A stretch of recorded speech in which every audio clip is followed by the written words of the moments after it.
पाकिस्तान जे शहर कराचीअ में मुल्की ऐं ग़ैर मुल्की करंसी ऐं प्राइस बॉन्ड्स जे ख़रीद ऐं विकिरे जी सभ खां वॾी बोल्टन मार्केट में अॼुकल्ह वीरानी छायल आहे। हिन बाज़ार में 100 खां वधीक दुकान ऐं काउंटर्स ते करंसी जी तब्दीली ऐं प्राइस बॉन्ड्स जी ख़रीद ऐं विकिरे जो कमु थींदो आहे। पर हुकूमत तरफ़ां डॉलर जे क़दुर में मुसलसल वाध खे रोकण लाइ खयल उपान ऐं स्टेट बैंक ऑफ पाकिस्तान जे नवनि शर्तनि सबबि वॾनि डीलर्स खां सवाइ बोल्टन मार्केट जा नंढा दुकानदार बि मुतासिर थिया आहिनि। अहिड़नि उपान बाद हिननि दुकानदारनि ऐं डीलर्स लाइ करंसी ख़ासि तौर ते डॉलर जो ख़रीद ऐं विकिरो करणु मुमकिन नाहे रहियो।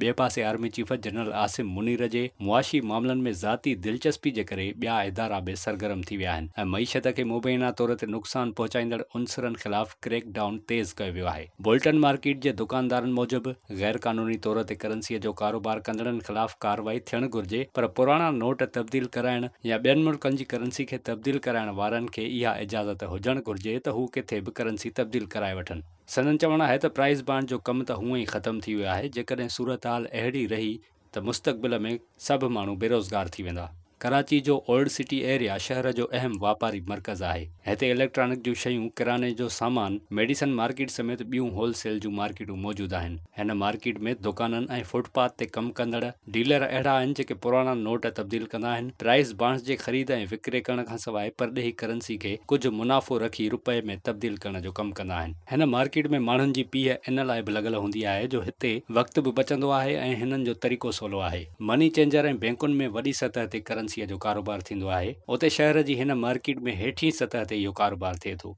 हिन मार्केट जी कानूनी हैसियत जो तयन हेल ताईं नाहे थी सघियो। ज़रियनि जो चवणु आहे त हिन मार्केट जे हिकु दुकानदार मूजिबि पाकिस्तान में डॉलर जे अघ में वाध या घटिताई जो हिन मार्केट सां को वास्तो न आहे। हिते कमु कंदड़ माण्हू हेठीं सतह ते इहो कमु कनि था। पुराणा फाटल नोट तब्दील करण ते खेनि 100 रुपयनि ते 15 रुपया बचत थिए थी। अहिड़ी रीति वॾा नोट कॾहिं कॾहिं 100 रुपया बि बचाइनि था। ॾींहं में 25 खां 30 माण्हू बि नोट तब्दील कराए वठनि त संदन आमदनी थी वेंदी आहे। हुन माज़ीअ जी ॻाल्हि कंदे चयो त कॾहिं हिन मार्केट में एॾो कमु हूंदो हो जो असां माण्हुनि खे मोटाए छॾींदा हुआसीं, पर हाणे वीरानी छायल आहे। दुकानदारनि मूजिबि कारोबार में ॿाड़ईअ जो सबबु प्राइस बॉन्ड जो कमु घटि थियणु आहे। इन खां सवाइ करंसी जे ख़रीद ऐं विकिरे ते सख़्तीअ जे करे बि कमु मुतासिर थियो आहे। हिन मार्केट में माण्हू सऊदी रियाल, अमरीकी डॉलर, बरतानवी पाउंड समेत मुख़्तलिफ़ मुल्कनि जी करंसी जा नंढा नोट तब्दील कराइण ईंदा हुआ, पर हाणे हिकु महीने खां कमु बिल्कुलु न हुजण बराबरि आहे। Army chief general Asim Munir जुमे जे ॾिहाड़े सिंध में अपेक्स कमेटी जे इजलास में हिकु भेरो ॿीहर वाज़िम पैगाम ॾिनो त कानून लागू कंदड़ इदारा ऐं ॿिया सरकारी खाता